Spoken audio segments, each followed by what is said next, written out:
এই চ্যানেলটি কোনো হিংসাত্মক, ক্ষতিকারক বা অবৈধ কার্যকলাপ প্রচার করে না। এই চ্যানেলের সমস্ত তথ্য শুধুমাত্র শিক্ষামূলক উদ্দেশ্যে পরিবেশিত। বর্তমান সময়ে একটি মানসিক ও স্নায়বিক সমস্যা আশঙ্কাজনকভাবে ছড়িয়ে পড়েছে। এর নাম attention deficit hyper activity disorder, সংক্ষেপে ADHD। এটি সাধারণত শিশুদের মধ্যে শুরু হয়, কিন্তু প্রাপ্তবয়স্ক হওয়ার পরও থেকে যায় এবং একে অবহেলা করলে তা ব্যক্তি ও সমাজ উভয়ের জন্য ক্ষতিকর হয়ে উঠতে পারে। এই সমস্যায় আক্রান্ত ব্যক্তি অনেক সময় লক্ষ্য স্থির রাখতে ব্যর্থ হন, অপ্রয়োজনীয় কথাবার্তা বলেন, সিদ্ধান্তহীনতায় ভোগেন এবং আচরণগত সমস্যা প্রকাশ করেন। একাধিক গবেষণায় দেখা গেছে অনেক সময় এটি বংশগতভাবে ছড়িয়ে পড়ে এবং বাবা মার মধ্যেও এর উপস্থিতি পাওয়া যায়। বিশেষজ্ঞদের মতে এটি নিছক মনোযোগের ঘাটতি নয়। ADHD হল এক ধরনের মস্তিষ্কজনিত ভারসাম্যহীনতা। আক্রান্তদের মস্তিষ্কের সামনের লোব, যেটি পরিকল্পনা, নিয়ন্ত্রণ ও আত্মনিয়ন্ত্রণের জন্য দায়ী, সেখানে রক্তপ্রবাহ ও সক্রিয়তা কমে যায়। ফলে মনোযোগে ঘাটতি, নিয়ন্ত্রণের অভাব এবং একটানা কোনো কাজে স্থির থাকা কঠিন হয়ে পড়ে। এর প্রভাব পড়ে একাডেমিক জীবন, কর্মজীবন, সম্পর্ক, আত্মবিশ্বাস, এমনকি ভবিষ্যতের লক্ষ্যেও। অথচ এই সমস্যাটি অনেক সময় না বুঝেই অবহেলিত থাকে, কারণ বহিরাঙ্গে এটি অতটা চোখে পড়ে না। আজকের ভিডিওতে আমরা জানব ADHD কিভাবে একজন ব্যক্তির জীবনে প্রভাব ফেলে, কিভাবে তা শনাক্ত করা যায় এবং কোন পদ্ধতিতে এটিকে নিয়ন্ত্রণ বা উন্নতির পথে নিয়ে যাওয়া সম্ভব। ভিডিওটি শেষ পর্যন্ত দেখুন। ভিডিওর শেষে আপনার জন্য থাকছে ছোট্ট একটি কুইজ, যার উত্তর আপনাকে কমেন্টের মাধ্যমে জানাতে হবে। আর ভিডিওটি ইনফরমেটিভ লাগলে লাইক করুন, কমেন্ট করুন, শেয়ার করুন এবং আমাদের চ্যানেল সমৃদ্ধ বাংলা সাবস্ক্রাইব করুন এবং প্রেস করে দিন বেল আইকন, যাতে আমাদের পরবর্তী ভিডিওগুলো আপনার কাছে পৌঁছে যায় সবার আগে। Attention deficit hyper activity disorder এটি এমন একটি মানসিক অবস্থান যা মানুষের আচরণ, সম্পর্ক, কাজের দক্ষতা এবং ব্যক্তিগত সিদ্ধান্তে গভীর প্রভাব ফেলে। মস্তিষ্কের সামনের অংশ, যা পরিকল্পনা, নিয়ন্ত্রণ ও আত্মনিয়ন্ত্রণের জন্য দায়ী, সেখানে সক্রিয়তা কমে যাওয়ার কারণে আক্রান্ত ব্যক্তিরা হঠাৎ আবেগপ্রবণ হয়ে পড়েন, ভুল সিদ্ধান্ত নেন এবং একটানা কোনো কাজে মনোযোগ ধরে রাখতে ব্যর্থ হন। যদিও বাইরে থেকে তাদের দেখে অলস বা অসচেতন মনে হয়, বাস্তবে তাঁরা এক অনিবার্য স্নায়ু বিপর্যয়ের শিকার। মেয়েদের মধ্যে এই সমস্যা নিঃশব্দে কাজ করে যায়। তাঁরা অতি ভাবুক, আবেগতাড়িত এবং চিন্তায় অতিমাত্রায় নিমগ্ন হয়ে পড়েন। সম্পর্কের ক্ষেত্রে তা ভয়ানক প্রভাব ফেলে।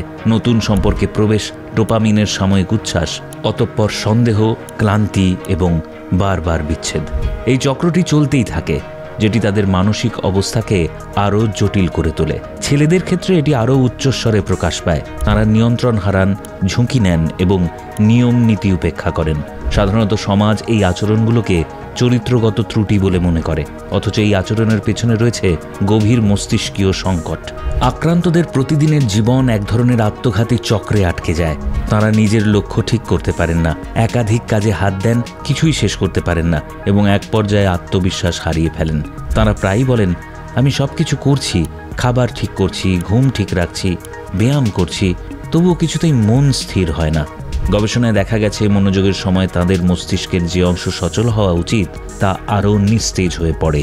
এ থেকেই তৈরি হয় হতাশা, ক্লান্তি এবং আমি পারি না ধরনের মানসিকতা। কিন্তু এই অচলাবস্থা থেকে উত্তরণের পথও রয়েছে। প্রথমেই আত্মবিশ্লেষণ জরুরি।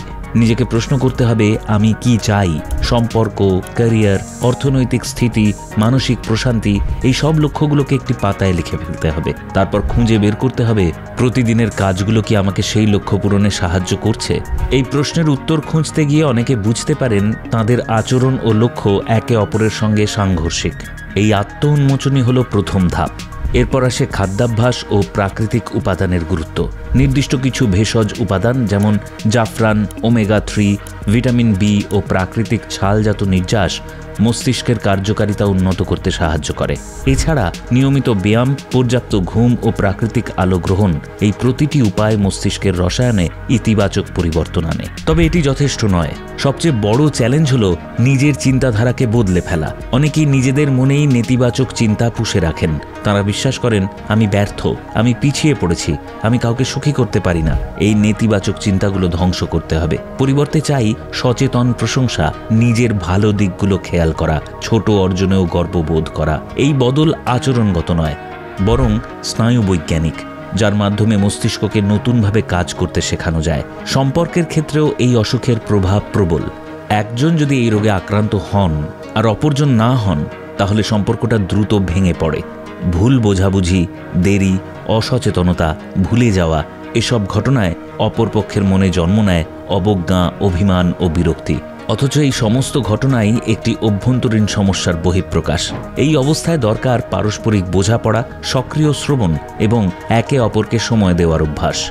তুমি সবসময় ভুলে যাও, এই অভিযোগ বাদ দিয়ে আমি বুঝি তুমি চেষ্টা করছো, এই ধরনের মনোভাব সম্পর্ক বাঁচাতে পারে। একই সঙ্গে সামাজিক ও পেশাগত জায়গায় এই সমস্যা এক ধরনের লজ্জার কারণ হয়ে দাঁড়ায়। অনেকে অফিসে বা কলেজে এটি প্রকাশ করতে সাহস পান না, কারণ তারা জানেন একবার প্রকাশ করলে সমাজ তাদের অলস বা অযোগ্য বলে ট্যাগ করে দেবে। কিন্তু এই সমস্যা আইনত একটি বৈধ প্রতিবন্ধকতা। প্রমাণপত্র থাকলে সরকার নির্ধারিত নিয়ম অনুযায়ী অফিস বা বিশ্ববিদ্যালয়ে নির্দিষ্ট ছাড় সুবিধা পাওয়া যায়। তবে সেটির জন্য দরকার আত্মবিশ্বাস ও সচেতনতা। এই অসুখ কি সেরে যায়? উত্তর হলো আংশিক। অনেক ক্ষেত্রে বয়সের সঙ্গে সঙ্গে উপসর্গ কমে যায়, কিন্তু তা নির্ভর করে ব্যক্তির অভ্যাস ও মানসিক অবস্থার উপর। যদি কেউ সচেতন জীবনযাপন করেন, ব্যায়াম করেন, ঘুম ও খাবার নিয়মিত রাখেন এবং নিজের চিন্তাধারাকে ইতিবাচক রাখেন, তবে তিনি এই সমস্যাকে অনেকাংশে নিয়ন্ত্রণে রাখতে পারবেন। এমনকি প্রবীণ বয়সেও এই অসুখে উন্নতি সম্ভব।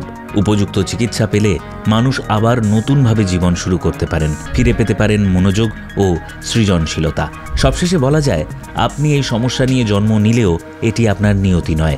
আপনি চাইলে নিজেকে বদলাতে পারেন, মস্তিষ্ককে উন্নত করতে পারেন।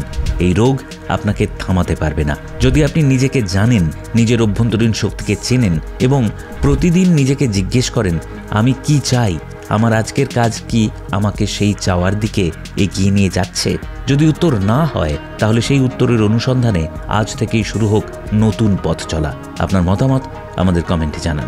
এবার রয়েছে আপনার জন্য ছোট্ট একটি কুইজ, যার উত্তর আপনাকে কমেন্টের মাধ্যমে জানাতে হবে। আর ভিডিওটি ইনফরমেটিভ লাগলে লাইক করুন, কমেন্ট করুন, শেয়ার করুন এবং আমাদের চ্যানেল সমৃদ্ধ বাংলা সাবস্ক্রাইব করুন এবং প্রেস করে দিন বেল আইকন, যাতে আমাদের পরবর্তী ভিডিওগুলো আপনার কাছে পৌঁছে যায় সবার আগে।